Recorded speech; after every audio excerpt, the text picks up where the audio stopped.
Cristiane Mesquita, estou aqui como convidada para mediar essa mesa, que vai tratar de corpo e desenho. E tenho aqui ao meu lado as três convidadas que vão expor algumas pesquisas em curso para vocês. À direita, Verônica Fiorini, da UBA, Andrea Saltzman, também aqui da UBA, e aqui à esquerda, Beatriz Pires, da USP de São Paulo. A gente conversou um pouco antes e elas decidiram por elas próprias se apresentarem, porque ao se apresentarem também estarão falando das suas pesquisas. A gente vai ouvir um pouco então sobre corpo e design em diferentes vertentes, né, em diferentes perspectivas. E a gente vai começar com a Verônica, vamos seguir com a Bia e terminar o dia de hoje com a pesquisa da Andrea. Certamente a gente terá um tempo para conversar, né, um pouco, para que vocês perguntem e dialoguem com cada uma delas. E é muito bacana ver essa sala tão cheia, né, de gente curiosa para ouvi-las, assim como tem sido muito bacana circular aqui pela UBA, pela FADU, né, e encontrar pessoas e encontrar uma universidade tão viva, tão interessante, tão pulsante, muito bacana. Então agradeço a vocês pelo convite, pela oportunidade de estar aqui conhecendo e compartilhando com vocês. Obrigada, eu vou passar a palavra então para a Verônica.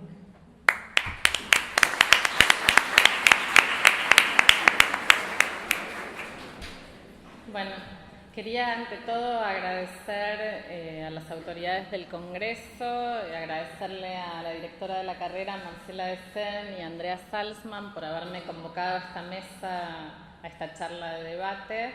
Y bueno, me presento, mi nombre es Verónica Fiorini, yo soy graduada en diseño de indumentaria de esta facultad y especialista en gestión de diseño y en diseño comunicacional, ambas carreras de posgrado de acá de la FADU-UBA.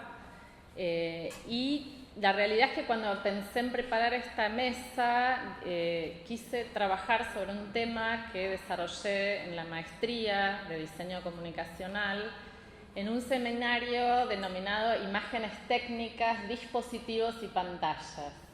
En ese seminario, que era interdisciplinario, a mí me tocaba desde la indumentaria pensar cómo se podían cuestionar, investigar o analizar los dispositivos cercanos a la disciplina de la moda, ¿sí? Y en ese sentido a mí me pareció interesante elegir el formato Fashion Film, que es un formato relativamente nuevo, de los últimos 10 o 12 años, que a mi modo de ver tiene un impacto en los modos no solamente en los modos de exhibición de los diseños de indumentaria, sino también, creo yo, y es una de mis hipótesis, que influyen también en los modos de concebir los diseños de indumentaria. Para eso voy a desarrollar 4 ideas muy simples, porque esto forma parte de una investigación mucho más extensa que acá no podemos tal vez conversar. Y las 4 ideas que a mí me parecen importantes para pensar en esta relación entre imagen, cuerpo y diseño son, por un lado, pensar en la noción de discurso, que es una noción que viene del campo de la sociosemiótica. Me interesó mucho tomar algunas ideas de Liceo Verón, que es un semiólogo, se dedica a la semiótica y trabaja con esta noción del discurso, ¿no? El discurso como todo aquel conjunto significante investido de sentido, ¿sí? Y que excede la frontera de lo lingüístico. ¿Qué quiere decir esto? Que excede esa frontera para pasar a ser discurso el cuerpo y pasa a ser discurso la imagen. Esa es como un poco una idea central que a mí me interesa trabajar en ese análisis. Y también el concepto de interdiscursividad, ¿no? Y de cómo dialogan los discursos de distintos campos para converger en una suerte de diálogo discursivo que a mí me parece interesante para analizar algunas de estas producciones de los fashion films, ¿sí? Eso desde el punto de vista de la sociosemiótica. También otra idea que me parecía interesante abordar y que tiene que ver con este seminario que tuve la suerte de cursar, tenía que ver con la relación entre cuerpo, medio e imagen, ¿sí? Como una tríada bastante compleja, pero que nos permite delinear algunas problemáticas para pensar qué ocurre con el diseño en ese contexto. Y para eso tomé algunas ideas de un autor que es Hans Belting, que tiene un libro muy interesante que les recomiendo, que se llama Antropología de la Imagen, en donde trabaja el tema del cuerpo como generador de las imágenes, como portador de las imágenes y generador de las imágenes. Y esta idea la trabaja a partir de algunas culturas tribales africanas, donde toma toda esta idea del cuerpo conectado a las máscaras africanas y a ciertos indumentos, como pensando en la indumentaria como el medio técnico para que el cuerpo cree imágenes, ¿sí? Me parece que esta idea del cuerpo como generador de las imágenes también es una idea interesante, distinta a pensar el cine o la fotografía, ¿sí? Es empezar a pensar al cuerpo como generador de imágenes. Y a mí me parece que eso para nosotros que somos diseñadores de indumentaria es una idea muy potente, muy, digamos, como para digerir y pensar en relación a estos formatos. El tercer punto que me parecía interesante abordar era cómo se deconstruían los dispositivos de exhibición de la indumentaria.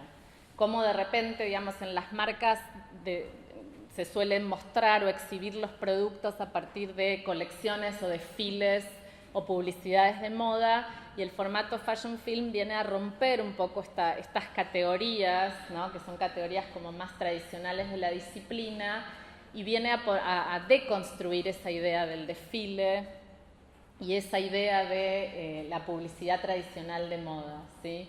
De hecho, hay muchos teóricos que se preguntan si realmente el formato fashion film va a producir que se extinga la categoría desfile o se extinga la categoría fotografía de moda. Yo prefiero no pensar en eso, no pensar que es el fin de otros medios, sino que es un nuevo medio que viene a aportar otra mirada sobre el diseño, ¿sí?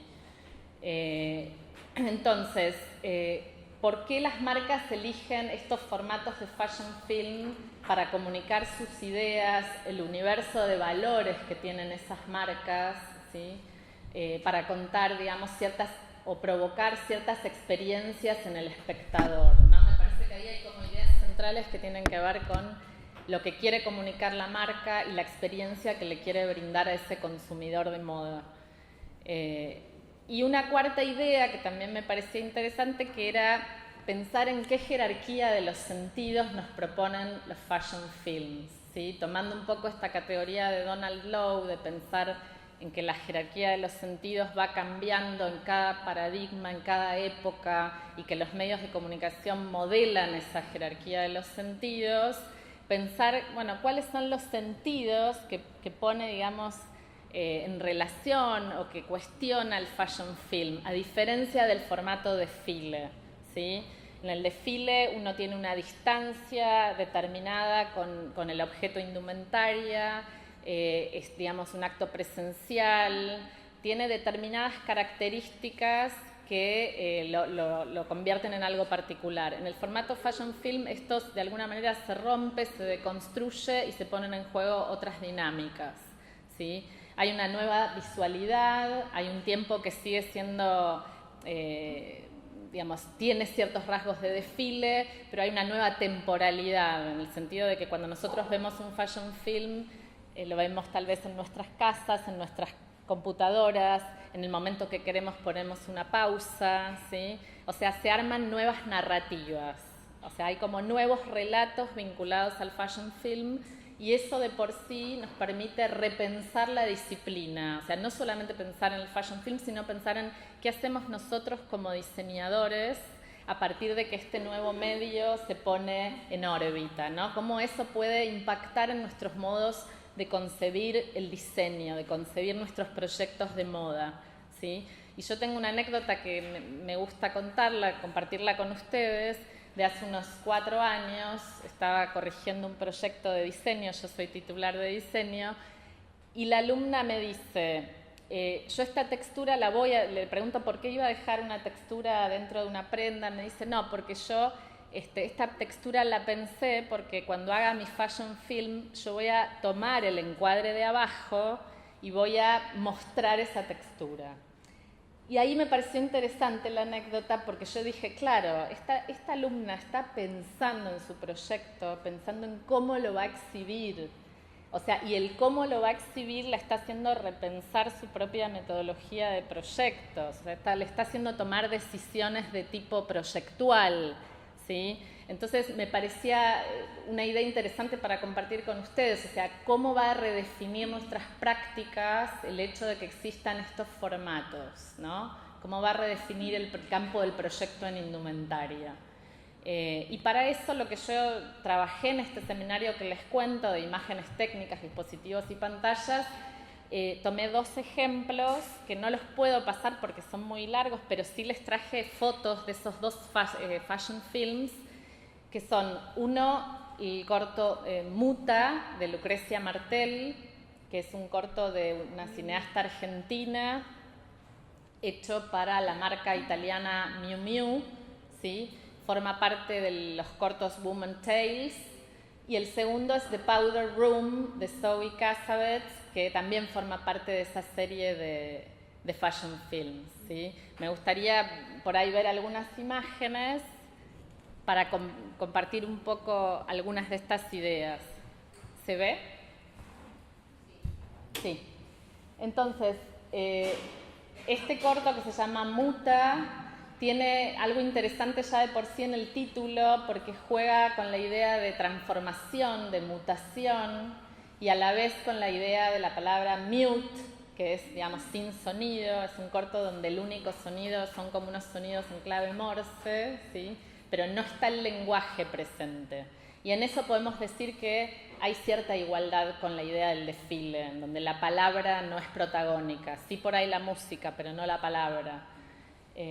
Les cuento brevemente el argumento, porque no lo podemos ver, pero digamos que transcurre la acción en un barco que está varado en las aguas de Paraguay, y son mujeres que vagan por ese barco, donde hay algunas historias, digamos, algunas escenas lésbicas, algunas escenas de terror, ¿sí? De personajes que desinfectan el barco de una manera un poco extraña, los movimientos son ralentizados, ¿sí? Y el cuerpo, lo más interesante que tiene en este fashion film es la ausencia del rostro, ¿sí? No hay ninguna escena de este fashion film en donde aparezca el rostro. Me parece que esto es interesante y de hecho Lucrecia Martel, que es la cineasta, lo comenta en uno de los reportajes, dice, yo deshumanicé el cuerpo porque quería que el cuerpo parezca un insecto. O sea, esta vinculación entre lo animal, ¿sí? En cómo el ser humano sin rostro deja de ser humano, ¿no? Entonces era muy interesante esa exploración que a ella le interesaba trabajar, y por otro lado decía, yo quiero que sea una especie de mezcla entre Lauren Bacall y ese glamour, digamos, de las mujeres de los 40 y los 50, con un insecto, con una cucaracha. Esta digamos, conjunción, esta combinación de 2 universos tan contrapuestos, creo que es el mayor acierto de este corto, ¿sí? Porque es algo que a la marca Miu Miu le interesa. O sea, yo creo que acá hay algo muy interesante en cuanto a que el discurso de Lucrecia Martel, digamos, se arrima al discurso de Prada y el discurso de Prada se arrima al de Lucrecia Martel. Me parece que ahí hay 2 discursos sobre el cuerpo y el diseño que conviven, digamos, de una manera muy armónica, ¿sí? Vemos una imagen más de este corto y, como les decía antes, me parece que en este corto lo que todavía es interesante es cómo quedan rastros todavía de la idea de desfile. Cuando ustedes lo vean, si es que no lo vieron todavía, van a ver que en un momento las mujeres se arriman a lo que sería la cubierta del barco, casi como si fuera una pasarela, ¿sí? Y hay un personaje que es el que ustedes ven en la foto de superior derecha, que tiene unos catalejos por los cuales observa la escena. Y esto para mí es muy interesante porque habla del espectador, esta idea del cuerpo espectador, que es una idea que también aparece en el desfile, ¿no? La mirada voyerista, la mirada que espía, ¿sí? Y esto es algo que también es muy metafórico del sistema de la moda, ¿sí? Esta mirada voyeur, que también la vamos a encontrar en el The Powder Room, que es el otro corto que ahora vamos a ver, después de esta escena, que es el de Zoe Cassavetes, también para la misma marca, que tiene otro enfoque, digamos, de la historia. Son varias mujeres que llegan a un cuarto de empolvarse, no sé la traducción cómo es, The Powder Room, pero son estas mujeres que de alguna manera recrean el ritual de embellecerse a sí mismas y se observan entre ellas, ¿sí? También hay una situación voyerista en ese arreglarse frente al espejo, ¿sí? Y ahí encontramos una coincidencia. En ambos cortos aparece la idea del voyeur, la idea del espejo, el catalejo, la observación del acto de la moda, que me parece que es interesante como metáfora del sistema de la moda, pero en este caso es un retrato intimista, un retrato de ensoñación y de esos pequeños rituales femeninos, del mundo femenino, de maquillarse, de ponerse perfume, de arreglarse. Hay como una situación de muchos planos detalles muy íntimos de esas prácticas. También aparece la indumentaria con toques retro, que eso es propio de Prada y de la marca Miu Miu, ¿sí? Entonces la indumentaria aparece de nuevo citando al pasado y me parece que ahí se empieza a delinear un poco este discurso de la cita histórica de la marca y que también es bien reinterpretada desde el fashion film por las dos directoras, por Lucrecia Martel y por Zoe Cassavetes. Esto es un poco a grandes rasgos lo que yo quería compartir con ustedes, y como a modo de no diría conclusiones porque no pretendo, digamos, concluir, esto es una investigación en curso, pero sí pensar en que todos estos formatos plantean nuevos lineamientos narrativos en relación al diseño, se deconstruye esta noción de desfile y se plantea una hibridez en el formato fashion film. ¿Por qué digo una hibridez? Porque se combina el cine, se combina el desfile y se combina la publicidad de moda. Entonces hay tres medios que están interactuando paralelamente y me parece que esa hibridez, lejos de ser una pérdida para el diseño de indumentaria, es un rumbo. Es un rumbo porque me parece que va a generar, y lo conté a modo de ejemplo lo de esta alumna, pero me parece que va a generar un impacto en los modos de proyectar y en la generación de nuevos relatos en las colecciones de indumentaria, ¿sí? Esas son un poco algunas de las ideas que quería plantear. Les agradezco mucho la presencia.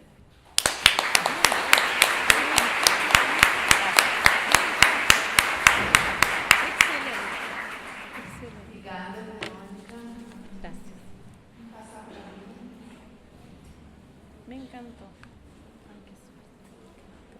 Boa tarde. Primeiro eu queria agradecer a organização pelo convite e dizer que eu conheci a Verônica ontem, né, na apresentação. E Andréa Saltman e Cristiane Mesquita são pessoas que eu tenho uma profunda admiração pelo trabalho. Então, estar nessa mesa hoje é uma felicidade. Grata. Bom, meu nome então é Beatriz Ferreira Pires, eu sou professora do curso de Texto e Moda da EASH USP, Universidade de São Paulo, Brasil. E o meu trabalho, a minha pesquisa tem como base o corpo e modificações corporais. Modificações corporais que fazem com que esse corpo se aproxime de formas inumanas. Se a gente falar de modificações, a gente pode dividir isso em dois grandes grupos. Uma que todo mundo faz e que a proposta é você chegar o mais próximo possível do padrão de beleza estipulado momentaneamente. Então, se a gente pensar em formas mais radicais, por exemplo, a gente vai pensar em implantes de silicone. e essas modificações são vistas naturalmente, não causam grande estranhamento. Então esse grupo não é o grupo que me interessa. O grupo que me interessa é aqueles que fazem implantes, por exemplo, de chifre, que colocam elementos no corpo que os afasta da espécie a que pertence. Então minha pesquisa é baseada nisso e baseada na pele, e aí eu trato o tecido epidérmico e agora, como eu estou dando aula numa faculdade de moda, o tecido têxtil e a sobreposição e como eles se mesclam e podem trabalhar. E essa relação do corpo modificado sempre em relação à arte e ao sagrado e ao ritual. Se a gente pensar numa das linhas da arte, que é a performance, a gente é fácil de associar isso com o sagrado e com o ritual, porque todo ritual, em todo ritual existe um lado performático, mas não em toda performance existe um lado ritualístico. Então, quando eu vou pesquisar isso, que eu pego as populações, né, os povos antigos, ancestrais, começa essa relação com algo que tem a ver com o sagrado. Todas essas modificações estão relacionadas com isso. Eu preparei um PowerPoint que está ali. Então, eu comecei com essas frases escritas porque é de um pensador que muito me interessa, que é o Mircea Eliade. E ele vai colocar um ponto muito importante para o desenvolvimento da minha pesquisa, então eu tinha que falar isso para vocês a princípio. Ele nos vê como seres arreligiosos. Na nossa grande maioria, nós somos seres arreligiosos. E mesmo aqueles que têm religião se contactam com essa de uma maneira muito livre. E ele diz que os nossos ancestrais seriam os homos religiosos. E por mais que a gente não tenha religião, não se atenha aos detalhes do sagrado, vamos separar, religião não é sagrado, vamos separar, né? Ele está falando isso, mas o meu interesse é com o sagrado. Mas por mais que a gente se distancie disso, nós somos herdeiros desses seres religiosos. Então, mesmo inconscientemente, algumas ações e atitudes estão embutidas, né, no nosso fazer, no nosso inconsciente, que podem vir à tona ou não. Então, nessas culturas ancestrais, o corpo, todos os elementos do corpo e todas as ações fisiológicas tinham uma relação com o sagrado e com o ritual, né? Nós separamos isso. Além de separar, nós dividimos esse corpo, né? Se a gente pensar que o que nos representa, o que nos identifica na sociedade é uma foto no documento, né, no RG no Brasil, no documento de identidade, é uma foto 3x4 só do rosto, nós dividimos esse corpo e fragmentamos esse corpo de uma forma que a gente pode ver tudo em separado, né? Bom, partindo daí, eu queria mostrar algumas imagens.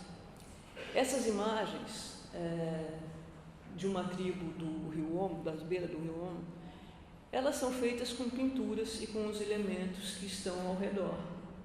São pinturas belíssimas que representam a integridade dessas pessoas com o ambiente que elas vivem, porque tudo está à mão, né? É a argila, é a pedra, o pigmento é feito pelo seu entorno, ou são as plantas, as flores, isso é pego no entorno. E o que a gente vê como uma pintura altamente trabalhada, né? E que provavelmente a gente pensaria, isso é uma coisa que você faz e vai durar um tempo sobre o seu corpo, eles podem fazer 4 pinturas dessa por dia. Existe uma relação de integração com a natureza, de colocar essa pintura sobre o corpo para se mesclar com isso, mas é uma relação de brincadeira até, né? E aí a gente pode pensar no Fakir Muzaffar, que é um profundo conhecedor das modificações contemporâneas, que ele chama body modification do povo dos modern primitivos, que ele diz assim: o corpo é seu, brinque com ele. E o mais importante, explore todas as sensações que esse corpo pode te transmitir. E ao brincar com ele, você vai explorar essas sensações.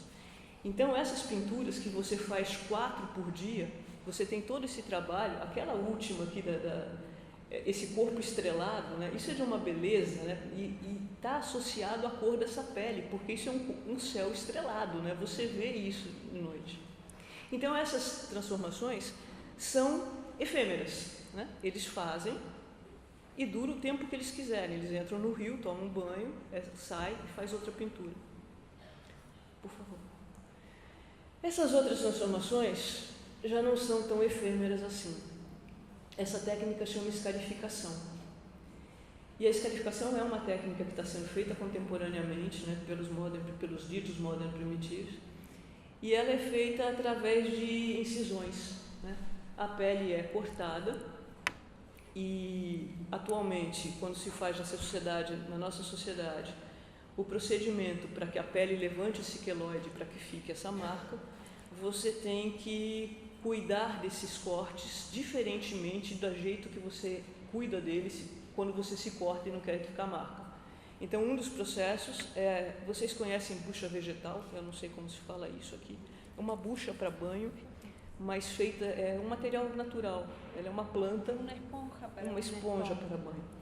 Então, um dos procedimentos é você, durante os 20 primeiros dias, depois dos cortes serem feitos, tomar banho esfregando essa bucha sobre os cortes, que é para essa marca ficar evidente.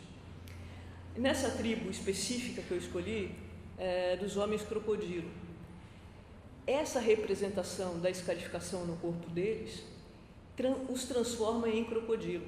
Né? A parte da frente, a foto aqui de cima, em volta do mamilo, são os olhos do crocodilo. Né? E aí desce as narinas, na parte da frente são os olhos e as narinas, e na parte das costas, as patas e a cauda. Nessa região existem muitos crocodilos, e é o animal mais potente, mais forte dessa região. Cocodrilo, entenderam? Sim. É o animal mais potente e mais forte. Eles se igualam em força e em potência. Por quê? Modificações ancestrais ou modificações feitas, essa população é recente, né, de agora, mas traz em si uma tradição. Essa conexão que eu disse com o ritual e com o sagrado é porque, ao colocar no corpo uma marca que te identifica com o animal, no caso o crocodilo, você adquire as características e as qualidades desse animal, o que significa que os seus dons inatos são potencializados. Você se torna mais do que você era antes. Se a gente pensar em filme de ficção científica, todo super-herói tem algo a mais do que o simples corpo humano. É um poder a mais que ele tem. Né? E esses rituais levavam para isso, né? Essas marcas corporais que potencializam os seus dons inatos. Então, aqui é uma marca. É difícil a gente falar marca definitiva, porque elas podem ser transformadas mesmo depois de feitas, mas a gente encara como uma coisa que dura mais tempo. Né? Partindo disso, vamos falar um pouquinho do que acontece atualmente. Quando a gente fala de tatuagem, tatuagem é a transformação que a gente mais está acostumado e adaptado a ver. É banal, né? É banal a gente ver tatuagem. Mas existem algumas novas possibilidades da tatuagem que ainda nos causam um certo estranhamento. E esse estranhamento pode tanto ser feito porque a gente começa a imaginar a dor que o sujeito sentiu quando ele recebeu isso. Mas percebam, isso é imaginação nossa. Nós estamos imaginando a dor dele. Né? E pode ser que ele não tenha sentido essa dor que a gente acha que foi. Agora, aqui existe um risco. Essa tatuagem é uma tatuagem de risco, porque se o tatuador errar, ele pode ficar cego. Então é uma tatuagem de risco. Fora isso, eu não sei se na Argentina existe. Os olhos são as janelas da alma, os olhos representam. Fora isso, a pessoa está mexendo numa parte a pessoa está mexendo numa parte do corpo que é onde a alma está sendo transmitida. Então é uma modificação que causa um estranhamento maior na gente. Por favor, André. A segunda também é tatuagem, mas é uma tatuagem 3D. Essa nova forma de fazer tatuagem que está surgindo agora, se fortalecendo agora, ela nos causa, além do impacto da tatuagem, vamos pensar que por mais que a gente esteja acostumado, a tatuagem é algo que é inato, porque ninguém tem essa coloração na pele, nem esse desenho na pele. Aqui, ela trabalha como se algo saísse do corpo, ou como se a gente conseguisse ver o interior desse corpo. Eu escolhi essas imagens porque, claro, né, estou num encontro de moda e design, então eu escolhi essas imagens que têm a ver com isso. Mas é extremamente interessante várias outras, e é sempre esse corpo como uma porta de entrada ou de saída, é um portal esse corpo, que você pode ver dentro dele, ou parece que algo está saindo dele. Então esse corpo não é só o corpo e só um desenho colocado sobre ele, mas ele vira como se fosse um objeto.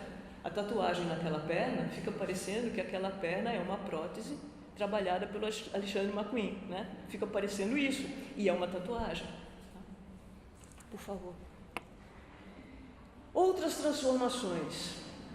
Nós estamos já meio adaptados a ver alargadores de orelha, mas não alargadores de bochecha.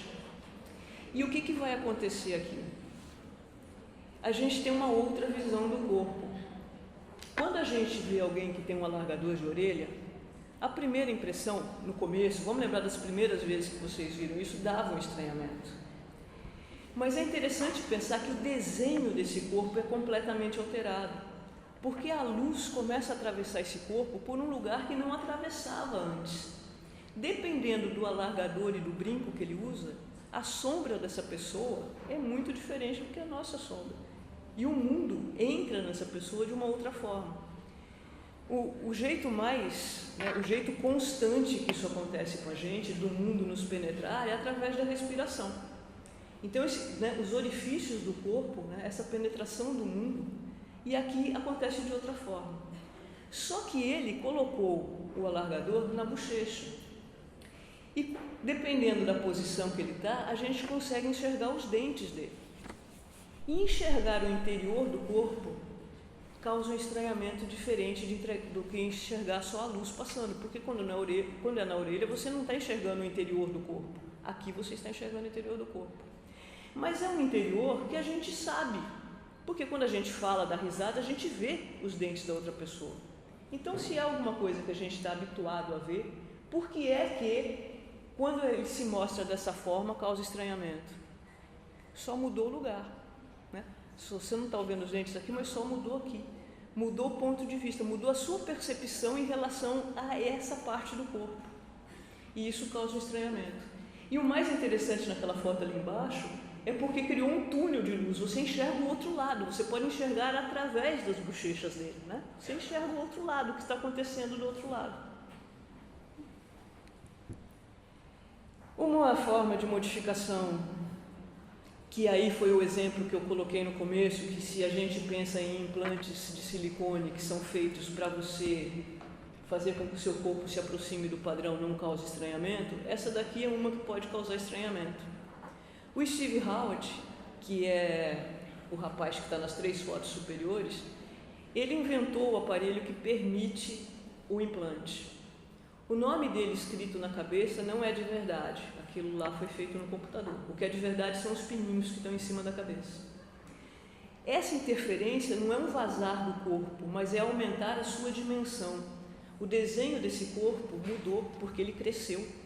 E como esse implante, na verdade, o que está implantado são tarraxas, como é que chama tarraxa aqui? Taxas. Isso está implantado. Os pinos, ele é tarraxa, então ele pode mudar. Ele pode mudar o que ele está colocando em cima da cabeça e com isso mudar a forma e a altura. O desenho do corpo dele mudou, o gestual dele também mudou, porque se ele vai passar numa porta menor, ele vai ter problema. Ele conta que isso aconteceu, quando ele colocou os pinos, ele esqueceu, o celular estava dentro da caminhonete, ele esqueceu o que estava e foi pegar, e aí ele foi parar no hospital, porque ele tinha esses pinos em cima da cabeça. Então o seu gestual, o seu comportamento muda. Então não é só o desenho dessa forma da silhueta que mudou, mas é todo o desenho do seu gestual no espaço. As formas de baixo são implantes subcutâneos, né? As de cima são os transdermal e embaixo é o subcutâneo, que parece que a pessoa nasceu com isso, né? Como a gente não enxerga, parece que a pessoa nasceu com essas outras formas, que vão ser desenhos outros no corpo ou também dimensões outras. Essa outra técnica é uma técnica que tira parte do corpo. Quando a gente fala do alargador também, né, a gente está fazendo um orifício no corpo. Mas o skin removal é uma técnica que, em vez de você fazer um desenho através da tatuagem, do pigmento da tatuagem, esse desenho vai ser feito com retirada de parte da sua pele. Então, quando você tira parte da pele, esse desenho se forma. Nessas fotos estão todos os processos, né?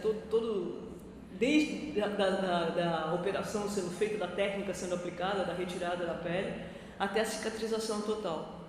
Aí também você tem que ter aquele procedimento de passar bucha quando tomar banho, né? Todo um outro procedimento. Agora, vamos voltar um pouquinho para a tatuagem. Porque existem as tatuagens que você faz... uma hora faz um desenho, outra hora faz outro desenho, e existe o que a gente pode chamar de um projeto corporal. A pessoa planeja no que ela quer se transformar. O Luke Diamond, ele tem um processo muito interessante, porque ele tinha várias tatuagens no corpo dessa forma, tatu uma aqui, tatu outra ali. Um belo dia ele resolveu sumir com essas tatuagens e transformar o corpo dele numa unidade. Então ele se tatuou inteiro de preto. Embaixo da tinta preta tem várias tatuagens. Então ele tem uma camada, ele tem a camada primeiro, nosso primeiro invólucro, que é a pele. Ele tem uma camada o segundo invólucro, que são as tatuagens. Uma terceira, que é essa tatuagem preta. E agora ele está tatuando em branco em cima do preto. Então ele tem 3 camadas de tatuagem. E aí é legal para mostrar, porque aquilo que a gente diz que a tatuagem é algo definitivo em termos, porque você pode mudar esse desenho, transformar esse desenho, e ele então não necessariamente será definitivo.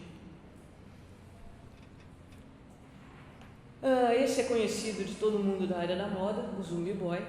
E o interessante aqui é porque quando a gente fala que aquele alargador de bochecha deixa ver o interior do corpo, o Zumbi Boy, o que ele fez foi tatuar o esqueleto dele, ele se virou do avesso, né? Ele trouxe o interior para o exterior.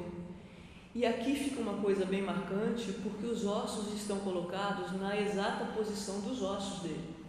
Se você tem uma tatuagem de crânio na mão, a impressão é menor, mas se esse crânio está tatuado em cima do seu crânio, a impressão é outra coisa, nas dimensões da sua ossatura e no mesmo local. E aqui é interessante pensar que a tatuagem, esse osso é representado pela pele, porque o que está tatuado é o oco, é o vazio, é o profundo. Aonde está a tinta é o preto. Então, para ele, a pele virou o osso, né? Esse elemento de sustentação virou esse elemento de contato e de unidade. Agora, para terminar, eu vou mostrar uma performance da Sara Panambi e do Felipe Espíndola, porque assim a gente vai pensar nisso que eu falei, que é o ritual e a performance, que não necessariamente estão juntos. Essa performance é ritualística. Foi o trabalho de defesa de mestrado da Sara, que foi no Rio de Janeiro, em 2013. E eu nunca vi isso acontecer antes, era algo inédito, mas a banca foi a casa da Sara, a performance foi na casa, a banca se deslocou para casa, não foi na universidade.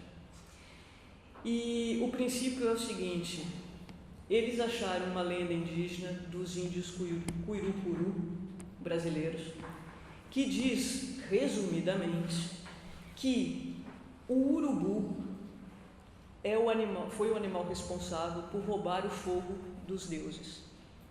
E ela foi trabalhar com isso porque a figura do urubu, chama urubu aqui, não sei aquele pássaro, o urubu é o ser que limpa o mundo, ele come a carniça, ele é um ser que limpa o que está no mundo, né? A gente olha para o urubu com certo receio, né? E não vê a função dele no mundo. Então ela vai fazer essa performance baseada nisso. E o que a Sara faz nessa performance? Ela se transforma em pássaro.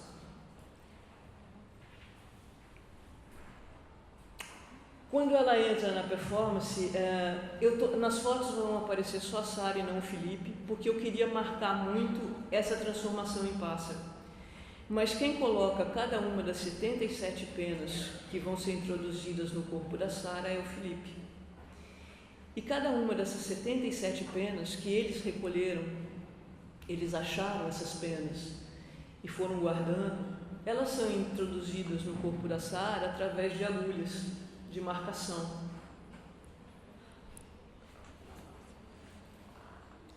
Esse momento é o momento que ela se agacha e a partir daí ela levanta como um pássaro. A gente vai ver daqui a pouquinho, pera só um pouquinho. A gente vai ver daqui a pouquinho a parte da frente, porque também tem umas agulhas que fazem, né, como se fosse um bico. Mas nesse momento que a Sara se abaixa com todas as penas, quando ela se levanta, ela começa a fazer um gestual com os braços, que você não vê mais braços, mas você vê asas. E ao bater dessas asas, o que ela faz é levar as pessoas que... Ela transmuta o tempo, entendeu? Todo mundo que está lá assistindo, ou pelo menos, não vou generalizar, vou falar eu que estava lá assistindo, mas algumas outras pessoas, esse bater de braços asa nos leva para o outro tempo.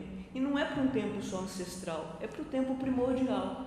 A gente foi parar lá, eu fui parar nessa performance, na origem do universo e na origem do mundo.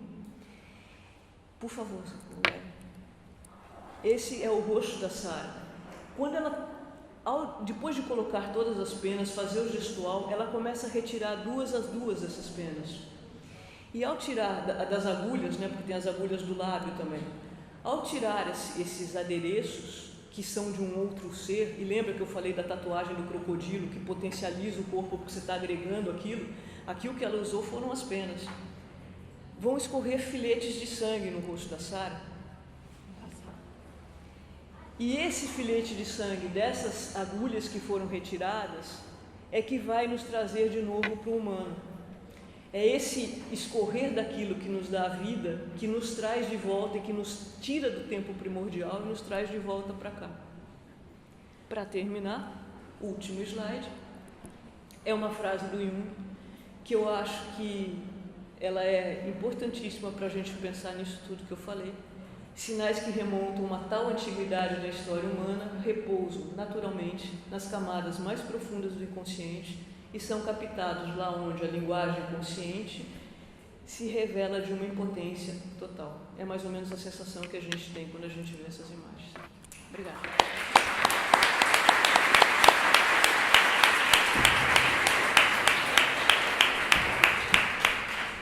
Bom, obrigada, Bia. Vamos passar então para a apresentação da Andréia. Você vai com outro ou com esse? Acho que melhor com esse, né?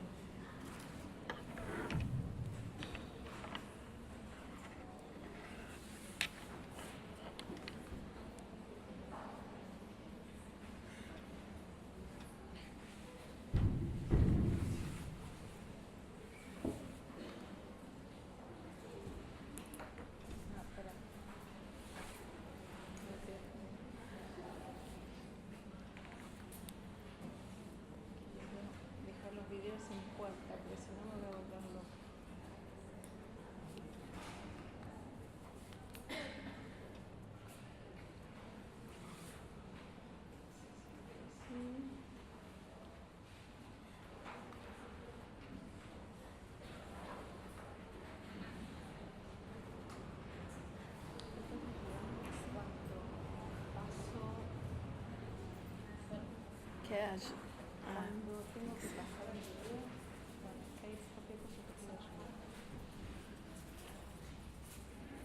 Bueno, después de estas presentaciones tengo que respirar. Muy fuerte, sí. Y bueno, muy interesante compartir esta mesa, realmente, así con mi compañera Vero, acá de la facultad, y con Beatriz, que nos conocemos hace largo tiempo, y acá con Cristian. Muy agradecida de tener este espacio en la facultad, agradecida a las autoridades de la facultad que nos abrieron el espacio para este congreso, que, como dijo Denis Nachmanovich el otro día, es un encuentro además de lenguajes, ¿no? Estamos escuchándonos en una conferencia, captando algunas cosas con la dificultad de los portugueses y de los brasileños frente a la lengua hispana. Y bueno, los porteños acá con el portugués, creo que un lenguaje también abre, por más de que no entendamos todo, bueno, hay una apertura a comprender. Quiero agradecer muchísimo acá a Katia, a Cristina, a Claudia, a todos los que han participado para que este congreso sucediera, a Valeria también, que es secretaria área académica abrió este espacio. Y yo voy a hablar sobre el tema del proceso proyectual. Me parece que va a ser un poquitito una síntesis tanto del trabajo de investigación de Verónica como del trabajo de investigación de Beatriz. Me interesó muchísimo la primera conferencia, este congreso, nosotros lo llamamos En Trama, o la idea de la trama, ¿no? Y Denis Nazmanovich hablaba de la trama como esta idea de un pensamiento complejo, que sobre todo el pensamiento complejo tiene que ver con las múltiples miradas, no una sola mirada, sino muchas miradas a la vez. Y uno ve el trabajo de Beatriz, ¿no?, tan inmerso en la idea de ritual, y uno enseguida lo mira desde el extrañamiento. ¿Qué relación tiene eso con mi vida? ¿Qué relación tienen esos rituales con mi manera de ver el mundo? ¿No? Es como, bueno, es tan importante para nosotros el extrañamiento y desnaturalizar el mundo. Esta posibilidad, como planteaba Vero desde sus films, de volver a mirar, de mirar de otra manera, que como cada uno de los dispositivos de representación a nosotros nos dan una posibilidad de descubrir y de ver. Y el relato proyectual tiene, yo lo llamo relato, que ya también estamos bastante asociados con esta idea de cómo pensar mundo, y un mundo se piensa o se cuenta desde un relato. Yo voy a empezar con un texto que a mí como referente, que me conmovió muchísimo, que leí el año pasado, que se llama Mapas del Tiempo, que lo escribió David Christian, que es un profesor de historia australiano. Y en este libro, es un libro muy ambicioso, muy gordo, y él dice que él no puede enseñar historia desde un fragmento de la historia. Entonces, él enseña la historia desde el Big Bang a la contemporaneidad. Él dice que es muy extraño que hoy en nuestras universidades en general no pensamos en las preguntas de la creación del universo, como si la creación del universo o el ritual que hablaba acá Beatriz pertenecieran a otras esferas, como esas preguntas esenciales de dónde venimos, a dónde vamos, para qué vivimos. Bueno, ese es un trabajo de la religión, no tiene nada que ver con la facultad. Y lo extraño es que hoy quizás sabemos más que nunca del origen del universo. Lo que sabemos es que compartimos ese origen con el universo, que somos producto del Big Bang. Sabemos que el universo se expande de manera creativa. En algún punto diría que como diseñadores podríamos decir que no somos egos diseñadores, sino que somos una materia creativa que compartimos con el universo, es una cualidad de la vida. Entonces, en algún punto también como podemos sentirnos como canales. Hay una situación muy interesante que se plantea en este libro, que él plantea que los mitos de la creación lo que implican es como, y yo agregué una cosa acá que es no solo los mitos de la creación, sino las concepciones científicas. Pero los mitos de la creación lo que intentaban era crear un relato de la realidad. Lo que pasa es que los mitos de la creación dan a entender o manifiestan ese relato de la realidad. La realidad siempre es un recorte, siempre es una construcción cultural que nosotros hacemos. Y sí es cierto que estos modos de entender el universo también nos componen a nosotros. como a partir de esos relatos, ¿no?, nos organizamos a nosotros mismos, organizamos nuestro sentido de qué es el hombre, qué es la ciudad, qué es el conocimiento, qué es cómo estudiamos, cómo concebimos el cuerpo, relaciones de género. Entonces, bueno, digo, estos relatos nos constituyen y a partir de ellos se crean nuestras estructuras sociales, nuestras relaciones con el medio, el ambiente, la forma de habitar, de educar a los jóvenes, de organizarnos. Y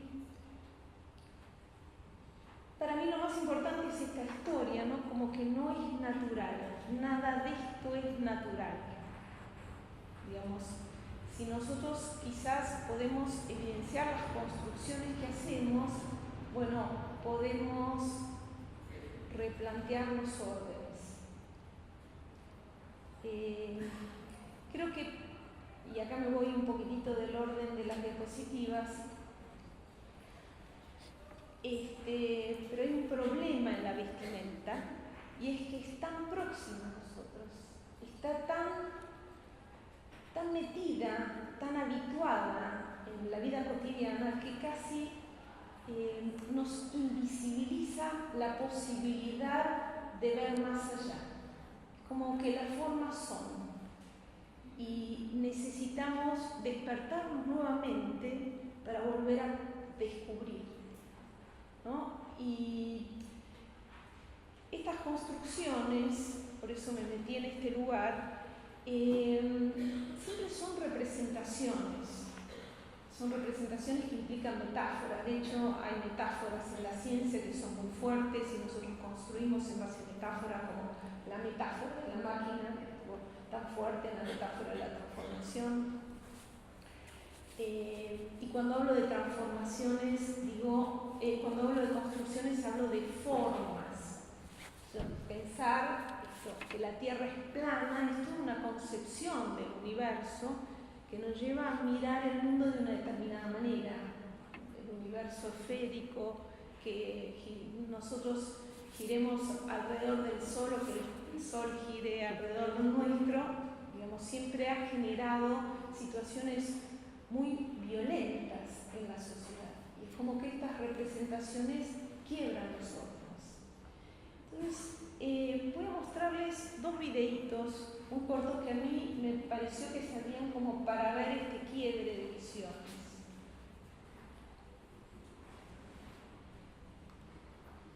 El primero es es Nassim Haramein, que es un físico. We keep visualizing, and we teach this in schools to all the children, that the solar system has the sun in the middle and planets going in circles around it like this. And I mean, in my school, we even had a little device where you had the sun in the middle and you could turn the little thing on the bottom and the planets would go around. And, you know, is this true? No, absolutely not.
me impactó muchísimo este video.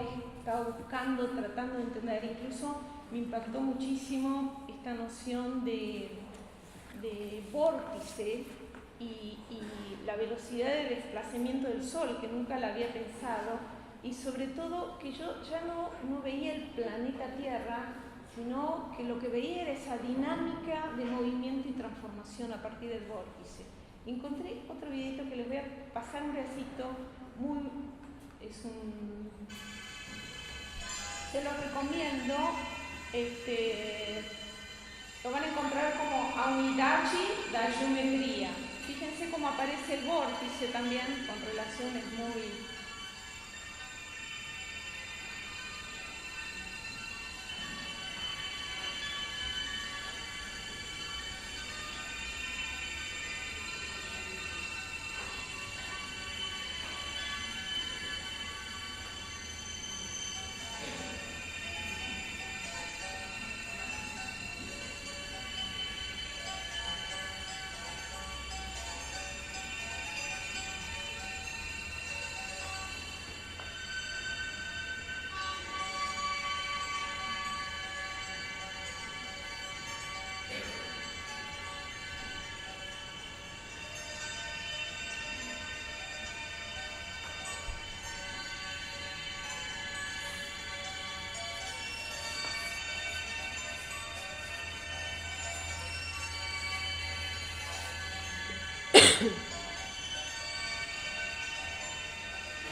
Bueno,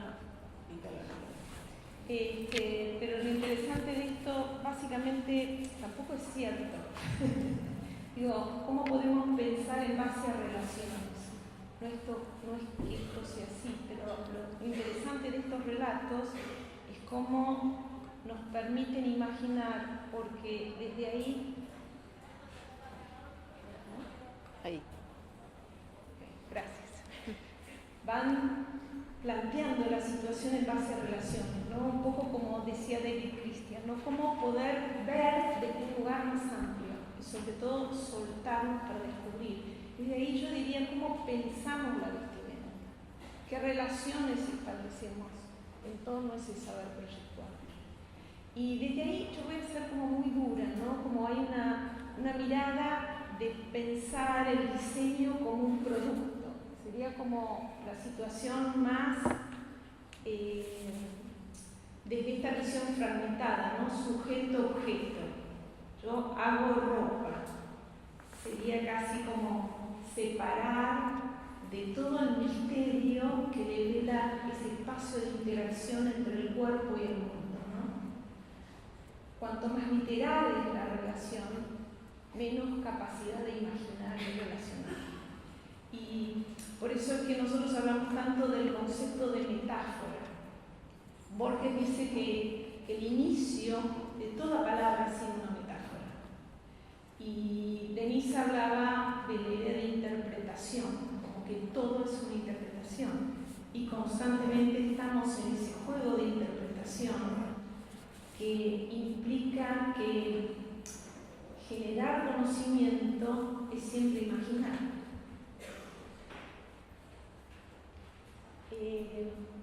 Esta idea se me había ocurrido de cómo se podría entender desde este lugar la vestimenta, y se me ocurrió un texto, incluso cuando empecé a hablar con Verónica, que ella contaba que iba a trabajar en estos fashion films, más allá que no era un fashion film, pero a mí me quedó como muy fuerte la imagen de la película La chica danesa, no sé si la vieron.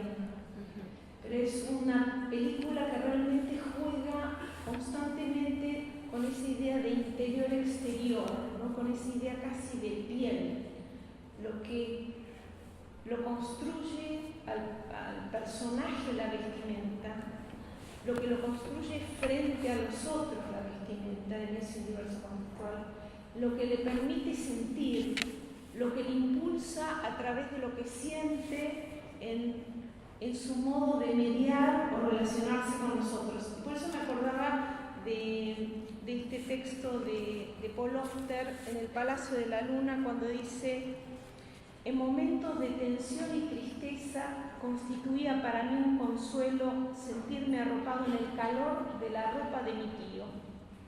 Y hubo veces en que me imaginé que el traje me mantenía entero, que si no lo llevaba puesto, mi cuerpo volaría en pedazos. Cumplía la función de una membrana protectora, una segunda piel que me escudaba de los golpes de la vida. Más que nada, el traje era una divisa de mi identidad, el emblema de la forma en que yo deseaba que me vieran los demás. A mí ese texto me pareció que es mucho más disparador que todas las explicaciones que pueda dar al respecto, pero es quizás casi como la oposición a esta visión dual, ¿no? De un objeto que ya es y que ya está determinado y que lo puedo nominar, a una situación que la tengo que explorar, y la tengo que explorar en el tiempo, ¿no? En esta imagen de Miyake, como digo, como en una dimensión mínima, la vestimenta crea espacialidad, crea superficie y crea una situación de interioridad y exterioridad tan sutil, ¿no? Tan sutil además a las modificaciones en las interacciones, desde el humor, desde las múltiples situaciones del contexto. Entonces me interesaba pensar la vestimenta desde este lugar, ¿no? Desde este lugar de interacción, que habla de un modo de construir familia, que habla de una relación con los bienes naturales, que habla de un vínculo con la casa, que habla de un vínculo de supervivencia, que habla de un vínculo con la belleza, con el tiempo, con el espacio, y cómo hay siempre una idea de interrelación mágica, estética, a partir de la cual, como hablábamos del tatuaje, ¿no? Va configurando signos, y esos signos se vuelven huella o impronta de una cultura, y se trasladan a la casa, al cuerpo, al textil, al accesorio. Como no hay realmente un límite entre esta concepción, sobre todo en las culturas originarias, ¿no? Donde se ve esta concepción de vestimenta, casa, roles, costumbres, oficios, ¿no? Y me interesaba mucho desde este lugar esta visión de Marcos López, ¿no? Como un artista es capaz de ver más allá y casi como desnudar el modelo de una cultura, ¿no? Y desnudarlo a partir de las acciones, los roles, el vestido. Y por supuesto, esta es una foto que yo saqué en Cuba, surgen los múltiples personajes que se van apropiando, que no es lo mismo decir un traje que decir un traje de un dandy sentado en una plaza con un bastón charlando. Y cómo a partir de esta idea de nosotros van dejando normas y costumbres que, bueno, nos permiten a nosotros jugar con el absurdo. Qué ruptura más interesante para nosotros sobre cualquier lógica que es el absurdo y cómo necesitamos avanzar sobre ese absurdo y empujar ciertas normas. Porque creo que uno de los roles fundamentales del diseñador es justamente esta posibilidad de desnaturalizar lo que existe para ver aquello que se esconde, que está presente, pero que no tiene la posibilidad todavía de emerger y tomar forma. En este sentido, esta idea de entre el cuerpo y el mundo, la idea de entre, es como si yo dijera el aire. El entre es lo que todavía no está nominado, lo que todavía no tiene forma. En la filosofía oriental, el entre está vinculado al ki o al chi, ¿no? Que es como la energía creativa del universo, lo que todavía... Y nosotros estamos muy acostumbrados como en el saber, como si el saber fuera algo que llenara, que ya está lleno, que ya tiene contenido. Y en la posibilidad de la vida, que es la posibilidad de la transformación, lo más importante es el espacio, ya sea entre el núcleo y los electrones, entre un ser y el otro, ¿no? Entre el cielo y la tierra. Es ahí donde todas las posibilidades, ¿no?, se generan. Bueno, volviendo a una situación más concreta, cómo esas normas se resignifican en torno a situaciones contextuales, como esta de estas mujeres en Inglaterra vestidas de hombre. Esta idea de vestirlas de hombre tiene que ver con ciertas normas o conductas, porque la vestimenta está asociada absolutamente a la conducta. Y cuando algo sucede que implica un cambio de roles, bueno, muchas veces la ropa no tiene la forma para llevar adelante esos roles. Entonces, bueno, hay modelos, por ejemplo, Chanel se ha movido mucho con esta idea de tomar del universo del hombre del siglo XX, ¿no? De hecho, creo que esto lo estuviste desarrollando en tu charla, tomar del otro aquello que ya está resuelto e incorporarlo en el guardarropas. Y todo el siglo XX ha marcado esta concepción de, bueno, esta flexibilización del cuerpo femenino, de ganar espacio en espacios que tenían que ver con la actividad masculina, ha sido, bueno, tomar elementos de la vestimenta masculina. Yo quiero volver al proceso proyectual. Hasta ahora hablamos del vestido y del vestido casi como piel. Esta idea del relato que hablábamos recién, de construcción, que tiene que ver con la construcción del mundo, también pasa en el proceso proyectual. El proceso proyectual también es un relato. Tenemos mucha dificultad cuando creemos que tenemos que hacer algo bien o algo mal. Cuando nosotros diseñamos, lo que hacemos no es solamente generar un producto, generamos un mundo. Y si bien estudiamos muchas situaciones que tienen que ver con tecnologías, con cambios de conducta. No es que estamos inventando la estratosfera, pero es muy importante el entender que cada uno de los elementos que va surgiendo de ese relato lo organizan y van casi dándole una organicidad, es como una forma orgánica que va construyendo lógicas propias para que uno pueda ir develando ese relato.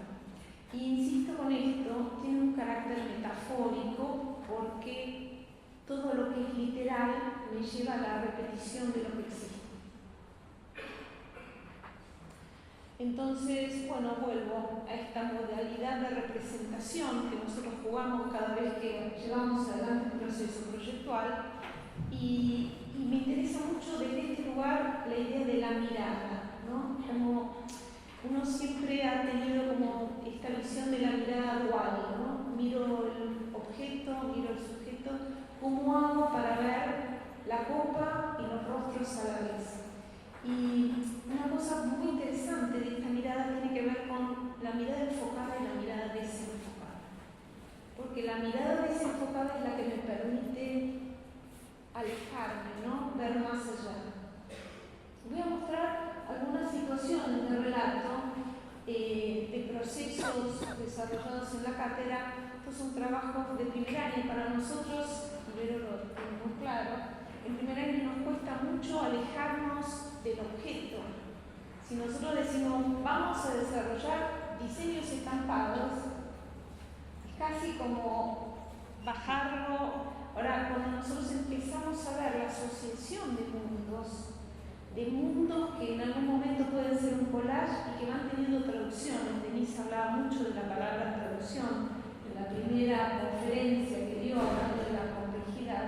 Es como esos mundos que surgen en collage van teniendo traducciones y van articulando diferentes niveles de complejidad en el lenguaje de relaciones entre un personaje. Acá estábamos trabajando básicamente con estas representaciones enciclopédicas, ¿no? Muy variadas. Y cómo esa representación que en algún momento estuvo puesta en una imagen puede pasar al cuerpo. Quiero ver de nuevo esta representación infinita que va pasando de un soporte a otro soporte, ¿no? Cómo esa representación pasa al carácter del tatuaje. Digamos, para nosotros esto es interesante porque es como un primer nivel de articulación muy básica. Acá no existe la espacialidad, lo que existe es cómo repensar a manera de tatuaje la transformación o la articulación de dos lenguajes. El lenguaje del ornamento y el lenguaje de la anatomía, ¿no? Entonces, cómo resignificar una piel que a la vez se vuelve a resignificar en otro contexto. Y a la vez ese elemento piel puede pasar casi arrancándose a la escala textil. Y en la escala textil ya no es un motivo único, sino es un motivo de repetición. Entonces es como si este proceso proyectual me diera la posibilidad de continuar un relato como en un universo infinito de situaciones de asociación, porque además cada uno de esas cartas de color o variantes me pueden llevar a asociar otros mundos, otros cuerpos, otras instancias, e incluso esta situación, fíjense qué diferente la posibilidad de representación que habla a mano y la pintura, y la posibilidad de representación que me empiezan a dar las dimensiones de representación digital, ¿no? Que hoy en cualquier teléfono celular tenemos cualquier cantidad de variables. Entonces, bueno, ¿qué significa también para nosotros esto en el aula, ¿no? De un cuerpo a otro, en esta inmensidad de diversas representaciones, ¿no? De poder nuclear, vincular, relacionar los diferentes cuerpos y trabajarlo llevarlo a infinitos soportes, ¿no? Como si fuera una piel de mediación que no solamente va al cuerpo, ¿no? Acá hay una idea similar a partir del tejido, ¿no? Como también puede haber un universo estético y ese universo estético se puede traducir en un tejido y el tejido se traduce al cuerpo y del cuerpo se traduce al espacio. Y también es cierto que la habilidad para poder representar el dibujo y pensar en dibujo implica previamente una experiencia con la materialidad. Si no la tengo previamente, es muy difícil que esta materialidad se pueda explorar a través del dibujo. Implica una experiencia, una vital experiencia. Yo pienso que el proceso proyectual es una experiencia que se habita y no solamente transforma el medio y transforma el contexto, sino básicamente transforma al diseñador en esa experiencia. Ese es quizás como la característica de nuevo, interior-exterior más profunda de este trabajo,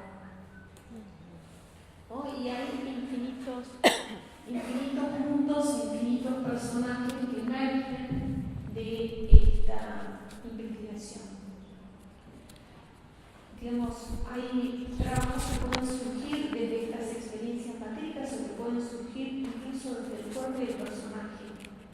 Hay desde los gestos del personaje que involucran problemáticas y que de nuevo, desde la proximidad, muchas veces no podemos descubrir la magia de lo que hay detrás, ¿no? Cuando un mismo personaje, desde el personaje pueden emerger ciertos puntos, ciertas lógicas. Y desde esta misma situación del vestir y desvestir es donde puede surgir ese entre, ¿no? Esa posibilidad de descubrir y de plantear una forma nueva.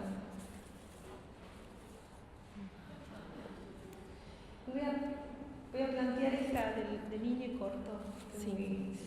Voy a mostrar también una relación también desde el universo niño, ¿no? Y desde el universo niño y la percepción. Digo estos trabajos, voy a mostrar estos dos trabajos un poco por desnaturalizar esta situación de ciertos aspectos como uno dice, uy, tengo que trabajar con la vieja, o la ropa del niño, qué lindo, lo visto de determinado personaje.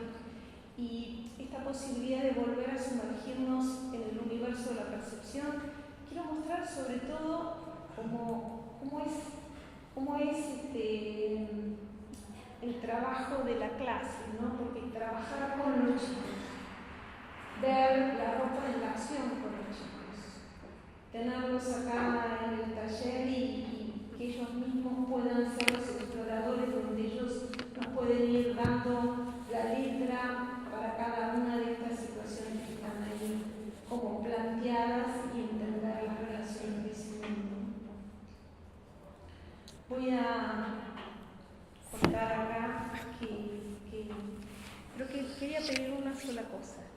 Y ya que está el público acá brasilero, que me dio tanto trabajo armarlo, me gustaba terminar con una canción de Gilberto Gil, porque me pareció que, voy a hacer acá, me pareció que la letra era como tal cual el territorio de lo que estábamos planteando, ¿no? Voy a mostrar las imágenes de los ejercicios, pero sí me parecía interesante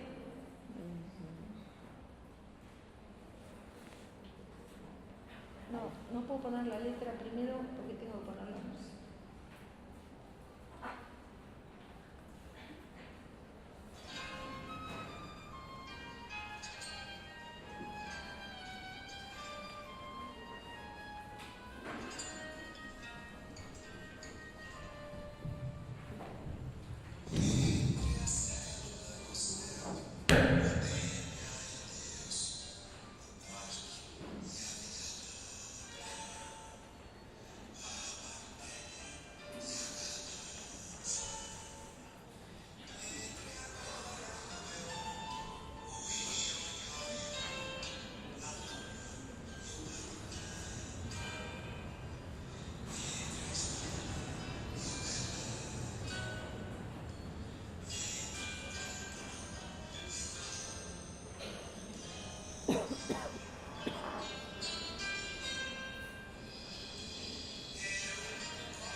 pouquinho.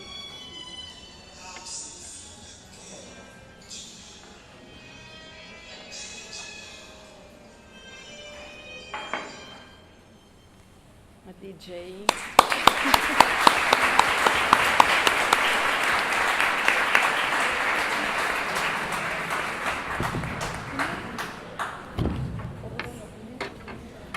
Graças, Andréa. Graças a todas as moças que estiveram. Bom, como o corpo nos leva longe, não é? Quantos trajetos pudemos acompanhar aqui com as apresentações de vocês, né?